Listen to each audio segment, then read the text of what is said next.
ഇന്നത്തെ റെസിപ്പി നമ്മുടെ അമൃതം പൊടി വെച്ച് എളുപ്പത്തിൽ തയ്യാറാക്കാൻ പറ്റിയ അടിപൊളിയായിട്ടുള്ള നല്ലൊരു 4 മണി പലഹാരത്തിൻ്റെയാണ്. സാധാരണ നമ്മൾ അമൃതം പൊടി വെച്ച് മധുരമുള്ള റെസിപ്പീസൊക്കെയല്ലേ ചെയ്യാറ്. ഇതങ്ങനെ മധുരമുള്ളതല്ല, കുറച്ച് എരിവുള്ള പലഹാരമാണ്. ഒരു രക്ഷയുമില്ല, അത്ര ടേസ്റ്റിയാണ് കേട്ടോ.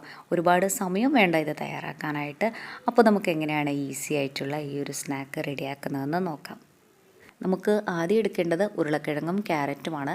ഞാൻ ഈ വലുപ്പത്തിലുള്ള ഒരു ഉരുളക്കിഴങ്ങും ക്യാരറ്റുമാണ് കേട്ടോ എടുത്തിട്ടുള്ളത്. ഇനി ഇതിൻ്റെ തൊലിയൊക്കെ കളഞ്ഞ ശേഷം നമുക്ക് ചെറുതായിട്ടൊന്ന് കട്ട് ചെയ്തിട്ടെടുക്കാം. ഇതുപോലെ നീളത്തിൽ തിന്നായിട്ടാണ് കേട്ടോ ഞാൻ കട്ട് ചെയ്തെടുത്തിട്ടുള്ളത്. കട്ട് ചെയ്തെടുക്കുമ്പോൾ നല്ലോണം കനം കുറച്ചിട്ട് കട്ട് ചെയ്തെടുക്കാനായിട്ട് ശ്രദ്ധിക്കണേ. ഇതിങ്ങനെ തന്നെ കട്ട് ചെയ്തെടുക്കണമെന്നൊന്നുമില്ല, ഗ്രേറ്ററിൽ വെച്ചിട്ട് ഇങ്ങനെ തന്നെ ഗ്രേറ്റ് ചെയ്തെടുത്താലും മതി. ഇനി ഇത് നമുക്ക് ഒരു പാത്രത്തിലേക്ക് ഇട്ട് കൊടുക്കാം.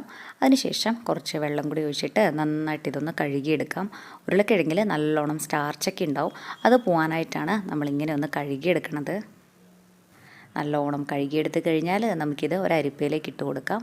ആ ഉരുളക്കിഴങ്ങിലും ക്യാരറ്റിലും ഒക്കെയുള്ള എക്സസ് ആയിട്ടുള്ള വെള്ളമൊക്കെ പോകാനായിട്ടാണ് നമ്മളിങ്ങനെ ഒന്ന് അരിപ്പയിലേക്കൊന്ന് ഇട്ട് വെക്കുന്നത്. ഇതിനെ ഇവിടെ ഒന്ന് മാറ്റി വയ്ക്കാം. ഈ സമയം നമുക്ക് വേറൊരു ബൗൾ എടുക്കാം. ഇതിലേക്ക് ഒരു കോഴിമുട്ട പൊട്ടിച്ചൊഴിക്കാം. ഇനി ഒരു സ്പൂണോ ഫോർക്കോ വെച്ചിട്ട് ഇത് നല്ലപോലെ ഒന്ന് മിക്സ് ചെയ്തിട്ടെടുക്കാം.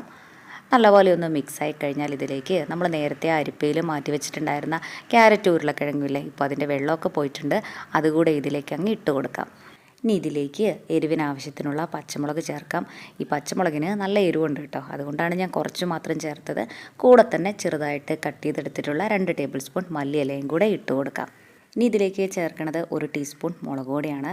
മുളക് പൊടിയൊക്കെ നമ്മുടെ എരിവിനനുസരിച്ചിട്ട് കൂടുതലോ കുറവോ ഒക്കെ ചേർക്കാം. നമ്മുടെ ഈ ഒരു സ്നാക്കിന് നല്ലൊരു ഫ്ലേവർ കൂടെ കിട്ടാനായിട്ട് ഇതിലേക്ക് 1/2 ടീസ്പൂൺ പെരിഞ്ജീരക പൊടി കൂടെ ചേർക്കുന്നുണ്ട്. ഇനി ഇതിലേക്ക് ആവശ്യത്തിനുള്ള ഉപ്പും കൂടെ ഇട്ട് കൊടുത്തിട്ട് നന്നായിട്ട് ഇതൊന്ന് മിക്സ് ചെയ്തിട്ടെടുക്കാം.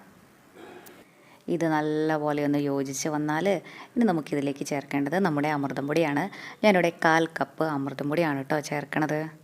ഇപ്പോൾ കുറച്ച് പേർക്കൊക്കെ ഒരു കുഞ്ഞ് സംശയം ഉണ്ടാവും, നമ്മുടെ അമൃതം പൊടിക്ക് ചെറിയൊരു മധുരമല്ലേ, മധുരവും എരിവും എല്ലാം കൂടി എങ്ങനെ ഉണ്ടാവുമെന്ന് ഒട്ടും പേടിക്കണ്ട കേട്ടോ. ധൈര്യമായിട്ട് തന്നെ നമുക്ക് അമൃതം പൊടി ചേർക്കാം. ഇത് നന്നായിട്ടൊന്ന് യോജിപ്പിച്ചെടുത്ത് കഴിഞ്ഞാൽ ഇതിലേക്ക് ചേർക്കണത് കടലമാവാണ്. ഞാൻ 1/2 കപ്പ് കടലമാവാണ് കേട്ടോ എടുത്തിട്ടുള്ളത്. 2 പ്രാവശ്യമായിട്ടാണിത് മിക്സ് ചെയ്തിട്ട് എടുക്കുന്നത്. നമ്മൾ ഈ എടുത്തിട്ടുള്ള ക്യാരറ്റിൻ്റെയും ഉരുളക്കിഴങ്ങിൻ്റെയും ഒക്കെ വലുപ്പം അനുസരിച്ചിട്ട് നമ്മൾ ചേർക്കണ കടലമാവിൻ്റെ അളവിലും വ്യത്യാസം വരാം. അപ്പോൾ കുറേശ്ശെ കടലമാവ് ചേർത്തിട്ട് ഇങ്ങനെ അങ്ങ് മിക്സ് ചെയ്തിട്ട് എടുത്താൽ മതി, ഒരുമിച്ചിട്ട് കൊടുക്കണ്ട.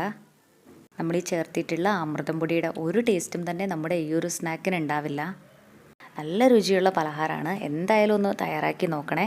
നമ്മുടെ ചാനലിൽ അമൃതം പൊടി വെച്ചിട്ട് കുറേ നല്ല റെസിപ്പീസൊക്കെ ഉണ്ട്, കണ്ടിട്ടില്ലെങ്കിൽ ഒന്ന് കണ്ടു നോക്കണേ. അതുപോലെ നമ്മുടെ ഈ ചാനൽ ആദ്യമായിട്ടാണ് കാണുന്നതെങ്കിൽ സബ്സ്ക്രൈബ് ചെയ്യാനും മറക്കല്ലേ.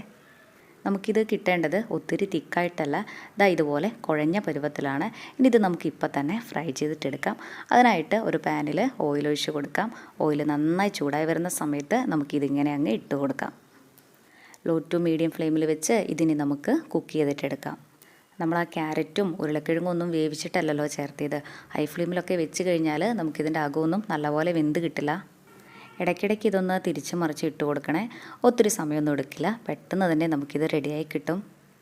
നമ്മൾ ആ ക്യാരറ്റും ഉരുളക്കിഴങ്ങും ഒക്കെ കട്ട് ചെയ്തെടുത്തിട്ടില്ലേ, എത്രത്തോളം അത് തിന്നാക്കാൻ പറ്റുമോ അത്രയും തിന്നായിട്ട് കട്ട് ചെയ്തെടുക്കുമ്പോഴാണ് കേട്ടോ നമ്മുടെ ഈ ഒരു സ്നാക്കിന് ഒന്നും കൂടെ നല്ല ടേസ്റ്റ് ഉണ്ടാവുക.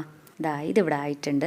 ഈ ഒരു പാകമായാൽ മതി. ഇനി നമുക്കിത് എണ്ണയിൽ നിന്ന് കോരി മാറ്റാം. എല്ലാം തന്നെ നമുക്ക് ഇതേപോലെ ഫ്രൈ ചെയ്തിട്ടെടുക്കാം. ചായയുടെ കൂടെയൊക്കെ കഴിക്കാൻ പറ്റിയ നല്ല ടേസ്റ്റി ആയിട്ടുള്ള പലഹാരമാണ് കേട്ടോ ഇത്.